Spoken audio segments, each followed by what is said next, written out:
Imagine this. You are standing in a brilliantly lighted room, a stranger sitting only feet away, their wrists bound to a chair. A guy in a white lab coat offers you a switch. He instructs you to push it. The stranger flinches as an electric charge rushes through their body. Their anguished voice trembles, screaming for you to stop. But the guy in the lab coat tells you that it's vital. He tells you that you must continue. And so, despite the churning in your gut, despite the screaming in your thoughts, you push the switch again. How far would you go? How much would you obey? This is not fiction. This is reality, one that has played out throughout history when regular people have become tools of unfathomable violence, all because they were commanded to cooperate. Tonight, we investigate the evil side of human obedience.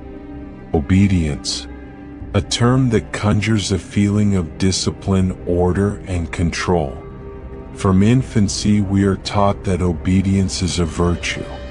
We are shaped to obey authority, to submit to rules, and to conform to expectations. But what happens when compliance becomes sinister? What happens when the one thing that ties society together becomes the power that unravels morality? Tonight, we go into the terrifying depths of human obedience, where compliance is not simply surrender but a doorway to darkness, where the need to comply turns ordinary folks into weapons of unimaginable violence, where history's greatest crimes are not the result of pure evil, but of normal people surrendering their will to a greater authority. The power of authority. Authority is a power that can shape countries, direct wars, and demand unquestioning allegiance. It is a double-edged sword.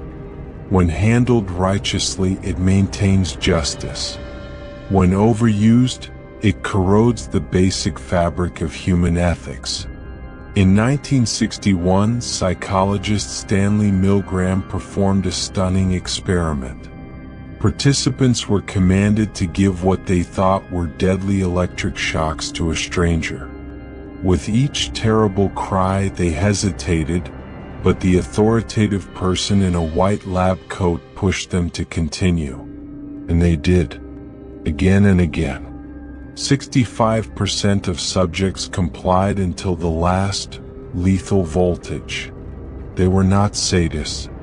They were not monsters. They were regular people, just like you and me. Yet, given the appropriate circumstances, their morality was swamped by the overpowering might of authority.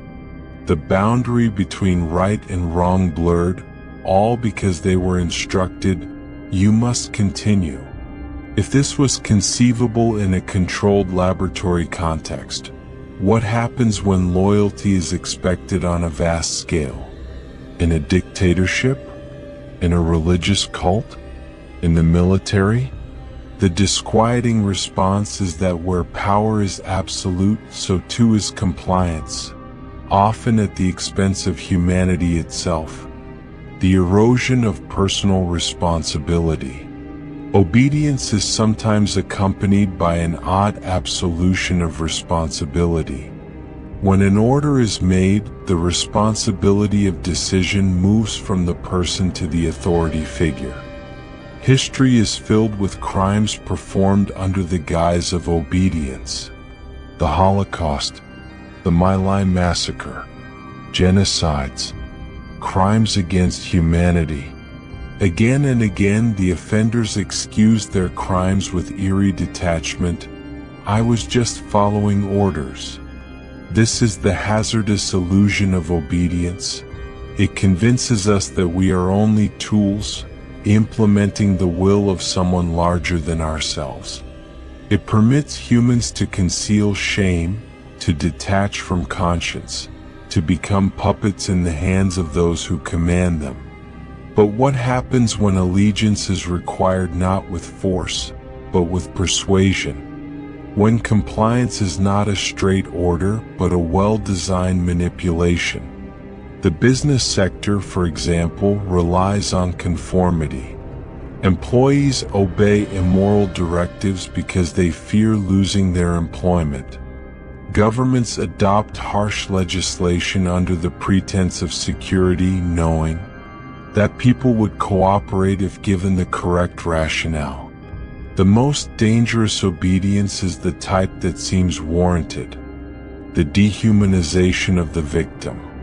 Obedience does not flourish in solitude. It needs a secondary force, dehumanization.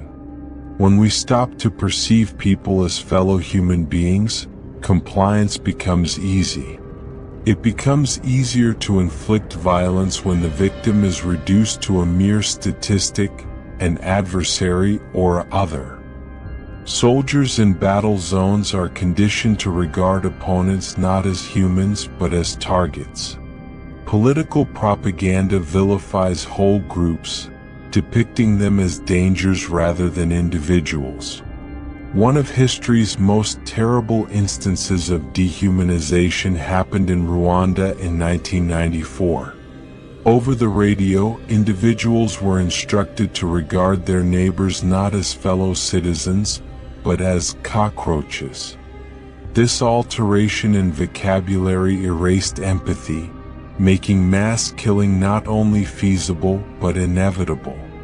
The victims were no longer seen as people. They were vermin to be eliminated. When compliance is fueled by dehumanization, it excuses brutality. It fosters an unwavering allegiance to ideas regardless of the cost. And in the current world, this idea has not disappeared. It has changed. It flourishes in online hate mobs, in political fanaticism, in corporate hierarchies where the misery of workers is discarded as collateral damage. The fear factor. Fear is a potent stimulus for compliance. It is the quiet power that pushes individuals to conform, even when their instincts scream otherwise. Authoritarian governments thrive on fear. They dominate by intimidation, ensuring that non-compliance is punished with immediate and harsh repercussions. People obey not out of devotion but out of dread. They become involved in injustice because the alternative is too horrible to comprehend. But fear-based compliance is not unique to dictatorships. Consider societal structures. Consider the way media influences narratives, the way fear is fostered in masses to keep them in line. Fear of rejection, fear of punishment, fear of losing everything. People follow not usually because they trust in authority, but because they feel disobedience would ruin them. Fear manipulates the mind, taking away the will to resist. It converts thinking persons into submissive subjects, chained by the fear of vengeance. The seductive nature of obedience. Obedience is not necessarily enforced via fear. It may also be appealing. There is comfort in yielding. A feeling of confidence in letting someone else determine what is good and wrong. A relief in yielding responsibilities. Think of the cult member who takes consolation in the ultimate control of their leader. The soldier who follows instructions without inquiry, believing in a cause they never investigated. The employee who obeys unethical directions because opposing them would cost discomfort and confrontation. Obedience, when phrased appropriately, seems like virtue. It is why individuals take delight in being loyal to corrupt organizations. It is why folks grow dedicated to leaders who abuse them. It is why history repeats itself. Breaking the chains of blind obedience. If obedience might lead to darkness, then awareness is the first step toward the light. To question mindless obedience, one must promote critical thinking. Questioning authority is not an act of rebellion. it is an act of self-preservation. A society that does not question is a society that surrenders its soul.